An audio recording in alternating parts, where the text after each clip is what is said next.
manchettes. Aujourd'hui, le corps retrouvé sans vie dans le fleuve Saint-Laurent à Sainte-Geneviève-de-Berthier est identifié.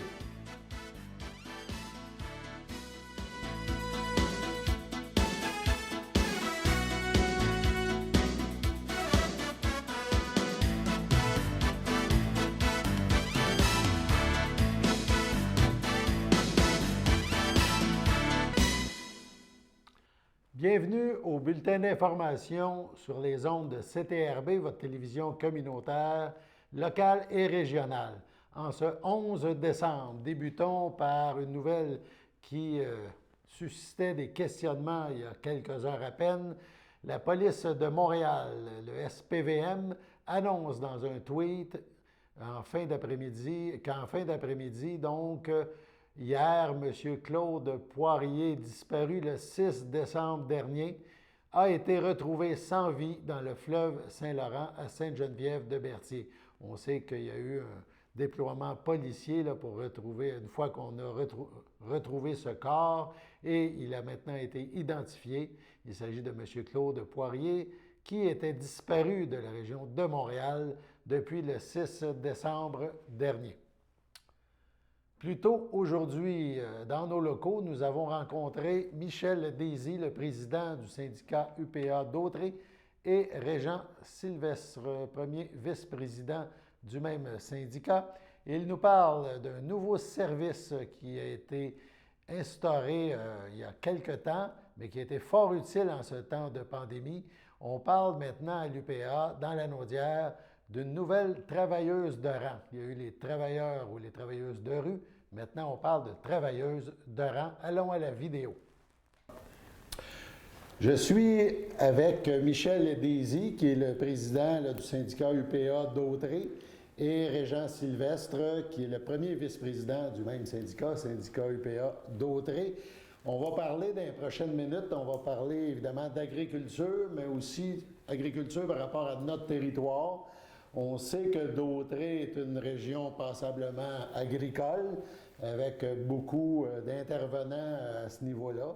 C'est un levier économique très important dans notre région, dans la Naudière aussi. Je pense que le syndicat d'Autrey est une bonne partie. Là, on parle d'environ 2300 agriculteurs impliqués là, dans la Naudière, et là-dessus, il y en a environ 500 qui sont dans la MRC d'Autrey. Je pense que c'est un volet fort important au niveau économique qu'on prend souvent par acquis. Là, on voit des fermes, tout ça, mais ça ne nous accroche pas tout le temps, tout le travail et l'importance que ça a pour une région comme nous, qui est en bonne partie agricole.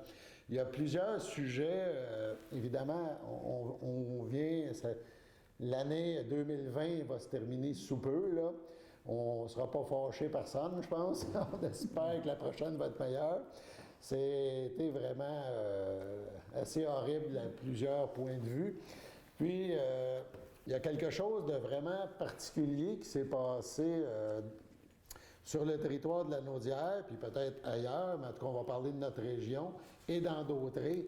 Et c'était une implication au niveau de l'UPA où on a vu qu'il y avait des besoins, les agriculteurs, comme des industriels, comme des gens d'affaires, peu importe, des commerçants.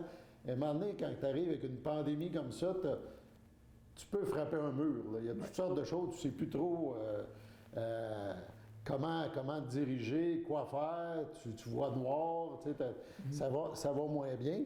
Et ce que vous m'avez dit tantôt, puis je pense que c'est assez extraordinaire, avec l'UPA, vous avez embauché on va appeler ça un travailleur de rang, là, pour parler un petit peu avec ces gens-là qui ont des problèmes de l'aspect psychologique, là, comment on s'en sort ou comment on travaille pour ne pas sombrer là, si ça va mal. À un moment donné, on dit toujours, après les nuages, le soleil revient, mais là, on sent que cette année, il était loin, là, ça a pris du temps.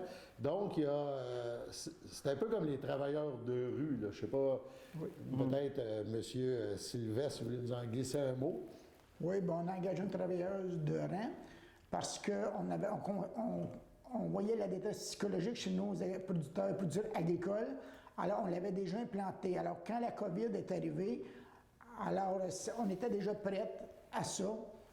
Alors, notre personne employée était déjà prête, était formée, elle parcourt les rangs, on n'est qu'à la téléphoner, elle va aller chez vous, elle va vous diriger vers le personnel adéquat au sujet du positionnement nécessaire à votre santé. Fait que dans le fond, il y a la santé, il y a les programmes qui existent, mais des fois, on le sait, là, on a été bombardé. On est bombardé par le virus, mais on a été bombardé par toutes sortes de programmes, souvent des fois compliqués aussi, là. Oui. Des fois simples, des fois compliqués, des fois du fédéral, des fois du provincial, là, on ne savait plus quel bord se tourner. Cette personne-là, c'est Diane Carl. Oui. Donc, elle peut être rejointe au 759-960-1142. Donc, je vais le répéter, 759-960-1142. Fait que c'est un service, dans le fond, qui avait été un peu mis en place. Oui. Là, la pandémie arrive, fait que c'est encore plus utile là, à ce moment-là. Ben, en tout cas, on espère que on aimerait mieux que ça ne serve pas trop, mais si ça a à servir, c'est important là, à ce niveau-là. Donc, ce bilan de l'année 2020 avec l'UPA d'Autrey sera sur nos ondes en début d'année 2021, donc sous peu, à suivre sur les ondes de CTRB. Maintenant, on passe le micro à Chloé, notre journaliste, qui nous parlera de l'encan du musée Gilles Villeneuve. L'encan bénéfice virtuel du musée Gilles Villeneuve se poursuit jusqu'à ce dimanche 13 décembre, 22h. Il est possible d'y accéder via le site web du musée, soit au muséegillesvilleneuve.com. Rappelons que le musée, avec cet encan, annonce une importante levée de fonds visant à combler, du moins en partie, le manque à gagner causé par l'annulation de tous les événements de financement du musée en 2020. Il est aussi possible de contribuer à cette levée de fonds par le biais de contributions de dons à l'organisme. Donc, cet encan-là finit dimanche 22h, ça vous tente, muséegillesvilleneuve.com. Allons maintenant à la première pause. Le samedi matin, dès 9h30, les téléspectateurs sont invités au Super Bingo télévisé diffusé de nos studios de Berthierville. Depuis maintenant une vingtaine d'années, plusieurs adeptes de la télévision régionale se sont partagés un montant de 600 $ disponible chaque semaine lors de cette joute de bingo télévisé. Un animateur et 3 bénévoles se succèdent à la caméra dans le but de vous faire passer une petite heure agréable et payante le samedi matin. On peut se procurer les cartes de jeu chez les dépositaires autorisés participants, c'est-à-dire à Berthierville, le dépanneur Formule 1 rue Gilles Villeneuve, le marché IGA Extra sur la rue Gabrielle Brissette, le marché Métro rue Notre-Dame, la pharmacie Proxime rue Frontenac, le garage Pétroté sur la rue Gilles Villeneuve, et à Saint-Ignace-de-Loyola, le marché Aldo rang Saint-Michel, le dépanneur Le Magasin Esso sur le chemin de la Traverse. C'est un rendez-vous tous les samedis matins à 9h30 sur les ondes de CTRB, votre télévision régionale et communautaire.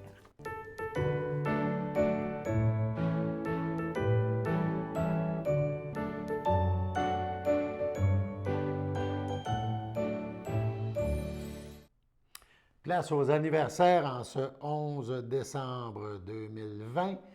La FADOC de l'île du Pas souhaite un heureux anniversaire à Marie-Paul Moreau ainsi qu'à Jean-Yves Valois. Si c'est votre anniversaire aujourd'hui, toute l'équipe de CTRB se joint à moi et vous souhaite une agréable journée de fête en ce 11 décembre. Passons maintenant au point de presse du CI3S Lanaudière qui s'est déroulé hier après-midi, le 10 décembre. Donc, le Centre intégré de santé et de services sociaux de Lanaudière a tenu ce point de presse concernant la situation actuelle de la COVID-19 dans la région. On a appris que 392 employés du CI3S sont présentement contaminés et donc à l'arrêt au niveau du travail. Bonne nouvelle cependant, l'éclosion au CHSLD Saint-Eusèbe est désormais levée. Malheureusement, d'autres éclosions ont été détectées, notamment au CHSLD Centre d'hébergement de Repentigny et au Centre d'hébergement de l'Assomption. Le CHSLD privé, de ce côté-là, on parle du CHSLD McDuff, Desmoulins et Côte-Boisée.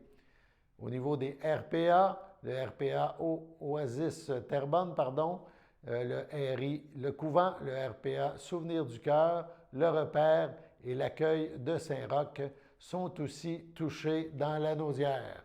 On écoute à ce sujet-là le bilan de M.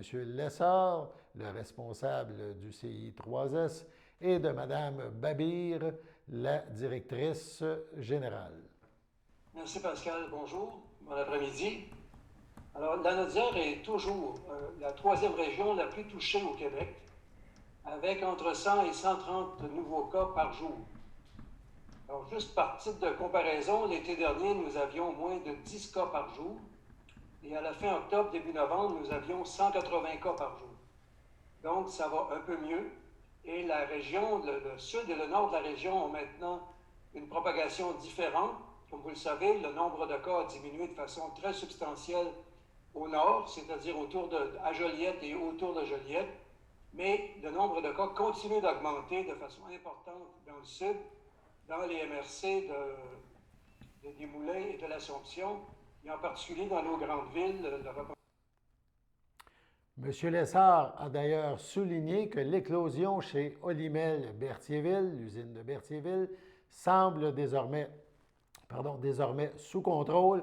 On écoute ses commentaires à ce sujet. Alors, vous voyez, il y a une dynamique différente de la propagation du virus présentement. Et je pense que c'est lié à ce qui s'est passé depuis le début de la pandémie, c'est-à-dire étant proche de ce qui se passe à Montréal et à Laval, nous vivons un peu la même tendance, c'est-à-dire que quand les cas augmentent à Montréal et à Laval, ça augmente dans la Naudière, en particulier dans la partie sud. Donc, présentement, il n'y a pas d'éclosion majeure dans la partie nord de la Naudière, mais beaucoup de transmissions communautaires dans le sud qu'on observe en particulier dans les milieux de travail, dans les écoles et même dans les milieux de soins. Nos taux de positivité, c'est-à-dire le pourcentage de personnes positives sur 100 qui se font dépister, sont encore autour de 5 % et ça ne diminue pas, que l'on augmente le nombre de dépistages ou qu'on les diminue, le taux de positivité demeure élevé. Donc, c'est un signe de beaucoup de transmission communautaire. On sait que Noël approche, peu importe la forme qu'il prendra chez vous. Les marchands, plusieurs marchands de Berthierville, des commerçants locaux, ont cependant décidé de se donner la main de façon virtuelle en créant un tirage de bas de Noël pour Noël 2020, un Noël particulier. Dans ce mouvement, dans la tendance du mouvement d'achat local, les commerçants de Berthierville impliqués ont décidé donc de s'associer et de créer ce tirage. Tous ceux et celles qui font et feront des achats dans les commerces de la liste qu'on vous dira tantôt, entre le 1er décembre et jusqu'au 20 décembre, auront la chance de remporter différents prix. On parle de 25 $ en certificats cadeaux dans les commerces participants. Chaque gagnant recevra donc une carte cadeau de 25 $ et ça se déroulera la promotion jusqu'au 20 décembre. Le tirage aura lieu le 21 décembre et sûrement quelques heureux recevront donc ces cartes cadeaux. On voulait, juste parce que, évidemment, c'est la COVID et on va encourager nos commerçants locaux, nous vous lisons, nous faisons part de la liste des commerçants participants pour cette initiative. C'est les commerçants qui ont décidé de faire cela entre eux et c'est à souligner. On parle de Coiffure Ange et Rebelle, du restaurant Le Tosque, des Bricoleuses, Deux filles, un flash, le Désine de Berthierville, Cuir Arrogance, Fleuriste Berthier, la Boucherie Forgette, Délices d'antan, Destrempe Chaussures, Technicum, IGA Famille Mondor, Family Prix, Océan Jeans et Animalin. Bref, encourager nos commerces en ces temps particuliers, l'achat local plus important que jamais. Allons maintenant à la seconde pause. Sachez que vous pouvez nous faire part de vos commentaires, soit pour une annonce gratuite sur notre babillard ou toute autre suggestion en nous rejoignant par téléphone au 450-836-5103, 450-836-5103, ou bien par courriel tvcberthierville@commercialhotmail.com, sur Facebook en écrivant Facebook CTRB.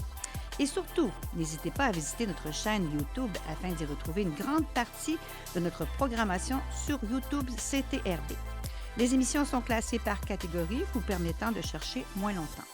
Vous pouvez aussi cliquer sur le rectangle rouge « S'abonner » pour être à l'affût des dernières émissions enregistrées.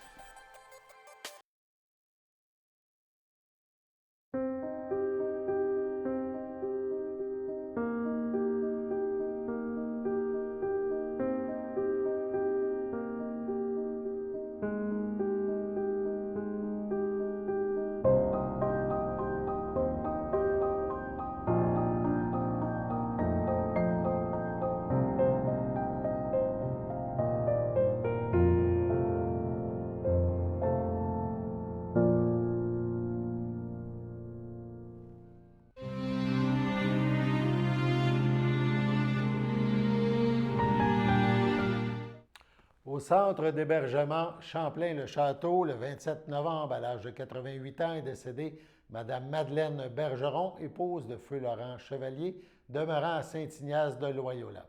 Elle laisse dans le deuil ses enfants, Jean Chevalier, Jacinthe Valois, Claudine Latour, feu Alain Chevalier, Denis Chevalier, Sylvie Chevalier, Ghislain Valois, ses petits-enfants, Pierre-Luc Chevalier, Jean-J.F. Fortin, Rachel Chevalier, Mathieu Coulombe, Marilyn Chevalier, Dave Courchaine, Émy Chevalier, Danny Roy, ses arrière-petits-enfants, Eva, Elia, Léonie et Flavie, son frère, sa sœur et ses belles-sœurs, Denise Latour, feu Roger Bergeron, Lise Bergeron, feu Jean-Guy Harpeur, Gaston Bergeron, André Chevalier, ainsi que plusieurs neveux, nièces, autres parents et amis. La famille accueillera parents et amis le 12 décembre au complexe funéraire Thériault de Berthierville, rue Notre-Dame, dès 12h30. Suivra une cérémonie en toute intimité à 14h. Au CHSLD Parfilia Ferland de Saint-Charles-Borromée, le 28 novembre, à l'âge de 93 ans, est décédé M. Jean-Claude Rémillard, époux de Mme Thérèse Tellier, demeurant à Berthierville. Il laisse dans le deuil, outre son épouse, ses enfants, Roch, Denise, Diane, Nelson Rémillard, ses petits-enfants, José, Alexandre Bellan, Mathieu et Sophie, ses arrière-petits-enfants, Xavier et Florence, sa sœur, Pierrette Rémillard, Roger Tremblay, ses beaux-frères, belles-sœurs, Julien Tellier, Lucienne Caillé, André Tellier, Lise Brunel, ainsi que plusieurs neveux, nièces, autres parents et amis. La famille accueillera parents et amis le 12 décembre dès 9h30 au complexe Thériault, rue Notre-Dame à Berthier. Les funérailles auront lieu le même jour en l'église Sainte-Geneviève dès 11h. Au CHSLD Le Château du groupe Champlain de Berthierville, le 30 novembre, à l'âge de 88 ans, est décédée Mme Georgette Bibeau, épouse de feu Bertrand Bellemare, demeurant Berthierville, mais native de Saint-Edmond. Elle laisse dans le deuil ses enfants, Lise Bellemare, Gilles Chrétien, Francine Bellemare, Michel Ricard, Daniel Bellemare, Suzanne Brouillette, Yves Bellemare, Daniel Dubois, ses 7 petits-enfants et 17 arrière-petits-enfants. Son frère Germain Bibeau, feu Cécile Rémillard, ses beaux-frères et belles-sœurs. Estelle Chrétien, feu Edgar Bibeau, Martial Bellemare, feu Lise Grenier, Bernardin Grenier, feu Carmen Bellemare, ainsi que plusieurs neveux, nièces, autres parents et amis. La famille accueillera parents et amis le dimanche 13 décembre dès 13h au complexe funéraire Thériault, rue Notre-Dame. Suivra la liturgie de la parole en la chapelle du complexe à 15h. Mme Bibeau sera inhumée au cimetière de Saint-Edmond à une date ultérieure. Au CHDL de Saint-Charles-Borromée, le 1er décembre, à l'âge de 74 ans, est décédé M. Jocelyn Dionne, époux de Marguerite Bacon, demeurant à Berthierville. Il laisse dans le deuil, outre son épouse, ses beaux-frères, belles-sœurs, Jeanne d'Arc Bacon, Claude Moreau, Maurice Bacon, Manon Desrosiers, Madeleine Bacon, Nicole Bacon, François Bacon, Rénald Bacon, Monique Bacon, ainsi que plusieurs neveux, nièces, autres parents et amis. La famille accueillera parents et amis le vendredi 11 décembre dès 19h à la chapelle du complexe Thériault, rue Notre-Dame. Suivra une liturgie de la parole à 20h. À Saint-Charles-Borromée, le 7 décembre, à l'âge de 65 ans, Est décédée Mme Joanne Paradis, épouse de Jean-François Morel, demeurant à Lanoraie. Elle laisse dans le deuil, outre son époux, ses frères, sœurs, beaux-frères et belles-sœurs. Marcelin Paradis, Huguette Rodrigue, Solange Paradis, feu Jean Bouchard, Hélène Paradis, Gilles Gagnon, Laurent Paradis, Raymond Ouimet, Francine Morel, Patrice Paquet, Laurent Morel, Kathleen Estella Bonton, Bernard Morel, Hélène Morel, Christian Cardinal, ainsi que plusieurs neveux, nièces, autres parents et amis. La famille accueillera parents et amis jeudi le 17 décembre de 19h à 21h et le vendredi 18 décembre dès midi au complexe Thériault à Berthierville. Suivront les funérailles à 14h30 sur invitation en toute intimité en l'église Sainte-Geneviève de Berthier. Accidentellement, à Saint-Jean-de-Matha, le 29 novembre, à l'âge de 46 ans, est décédé M. Pascal Clément, conjoint de Chantal Pagé, demeurant à Saint-Ignace de Loyola et autrefois de Saint-Thomas de Joliette. Il laisse dans le deuil, outre sa conjointe, ses enfants, Raphaël Clément, Olivier et Jonathan Marcil, ses parents, Robert Clément, Georgette Tremblay, ses beaux-parents, Jean-Pierre Pagé, Louise Etu, ses frères, sa sœur, son beau-frère et ses belles-sœurs, Martin Clément, Jade Fournier, Pierre-Olivier Clément, Gabriel Lapointe, Maryse Clément, François Cartier, David Tremblay, Valérie Rabé, ainsi que plusieurs neveux, nièces, autres parents et amis. La famille accueillera parents et amis le 19 décembre à 11h, de 11h à 13h30 au complexe funéraire F. Thériault, rue Notre-Dame à Berthierville. Suivra une liturgie en toute intimité pour les membres de la famille au complexe funéraire de la chapelle du complexe. Au nom de CTRB et de tous ses employés, nous souhaitons à ces familles éplorées nos plus sincères sympathies. Voilà donc pour les avis de décès aujourd'hui. On va poursuivre avec une petite nouvelle. Donc, on parle du projet culturel Lumen dans la MRC d'Autrey. Ce projet, le projet Lumen de la MRC de Dautrey, a repris cet automne en mode virtuel. Des ateliers de photographie animés par Mme Marie Saint-Amand, chargée de projets en médiation culturelle à la MRC, sont pratiquement terminés. Donc, une nouvelle série d'ateliers aura lieu les mardis 19 et 26 janvier, le 2 février et le 9 mars, de 18h30 à 20h30 sur la plateforme Zoom. Un appareil photo sera fourni par la MRC. Les participants doivent s'engager à assister aux 4 ateliers. Les inscriptions sont reçues par Mme Saint-Amand, par courrier électronique à mstamand, donc M Saint-Amand, en commercial mrcautrey.qc.ca ou par téléphone 450-836-7007, le poste 2528. Le concours de photographie organisé dans le cadre du même projet est en cours pour les municipalités de Saint-Ignace de Loyola et de Sainte-Geneviève de Berthier. Jusqu'au 7 janvier, la population est invitée à déterminer son coup de cœur en se rendant sur www.culturepatrimoineautrey.ca/lumen. Pour voter, donc, il faut se rendre sur ce site. Les municipalités de Saint-Norbert, Saint-Barthélemy et Saint-Cuthbert seront les prochaines municipalités à tenir leur concours. Donc, on peut faire nos choix de photos, nos coups de cœur. Au terme du projet, les lauréats de chaque municipalité verront leurs photos imprimées en très grand format et intégrées à un endroit stratégique du territoire. Lumen est rendu possible grâce à l'entente de développement culturel liant la MRC d'Autrey et au ministère de la Culture et des Communications du Québec. Autre petite information, on va revenir quelques instants au COVID. On a reçu il y a quelques instants le bilan Lanaudière pour le 11 décembre. On parle de 25 hospitalisations, 6 personnes aux soins intensifs, Jusqu'ici, dans Lanaudière, 359 décès.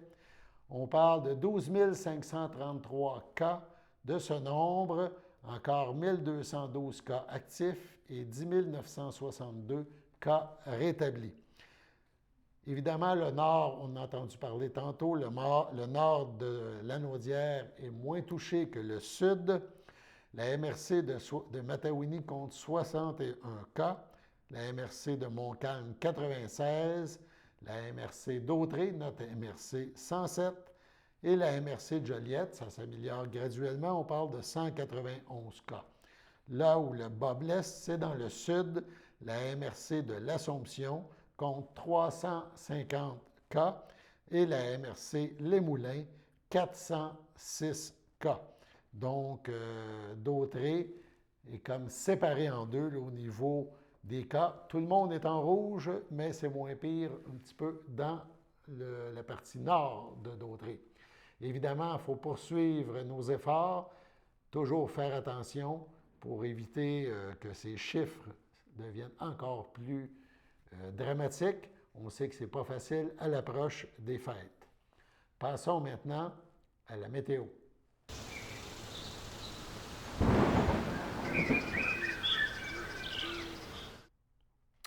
Donc, la météo en ce 11 décembre, je pense que aujourd'hui et cette fin de semaine, ça sera un mélange d'un peu tout. On parle de neige et de pluie, et même de grisaille, de verglas, et ça tout au long de la fin de semaine. Cette nuit, 11 décembre, durant la nuit, c'est nuageux, la température est quand même assez chaude. Si on parle de moins 1 degré. Samedi, on parle de neige qui débute en après-midi, mais encore là, ça va être très neige ou pluie puisque la température sera aux alentours de 0. Dimanche, on parle de grisaille, de pluie, de neige. Je pense qu'on va en avoir pour tous les goûts. La température variera entre 1 degré et moins 4 degrés. Voilà, c'était votre bulletin d'information sur les ondes de CTRB. Alain Bellumeur au pupitre qui vous souhaite un bon week-end.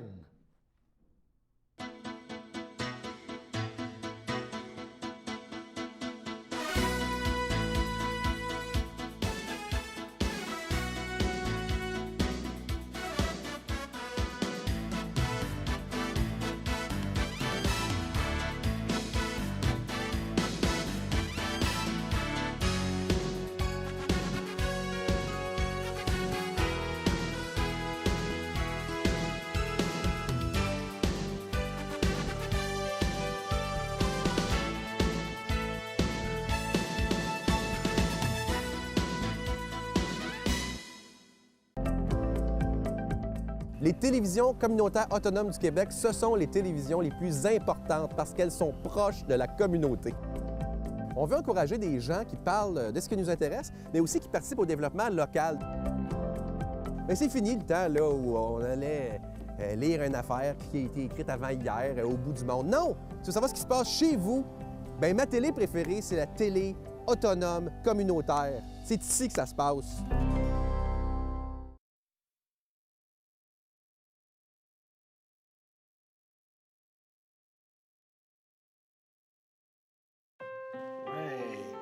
Valérie, c'est une petite fille enjouée, qui aime être avec les autres, elle est chaleureuse, elle aime beaucoup apprendre. Une vache, c'est quoi en anglais? Cow. Puis en espagnol? Vaca. Oui. C'était une surprise pour nous à la naissance. J'ai eu une césarienne, donc quand je suis arrivée dans ma chambre, mon conjoint m'a dit il y a une petite chose qui est arrivée avec le bébé. Ben, premièrement, c'était tout de suite après l'accouchement. Je l'ai vu quand j'ai coupé le cordon ombilical. J'ai regardé le médecin et j'ai dit, est-ce que c'est normal? Avec les émotions, ça, j'avais pas réalisé vraiment tout de suite. Puis là, au fur et à mesure que j'en prenais mes esprits, mais je réalisais que Valérie était amputée au niveau du milieu du bras. Puis ce qui a été vraiment le plus difficile, c'est qu'Annie le savait pas. Après du recul, je me suis dit, il faudrait regarder le bon côté des choses. Puis à ce moment-là, je me suis dit, elle va être capable de communiquer, de parler, de nous aimer, d'avoir des sentiments qu'on est capable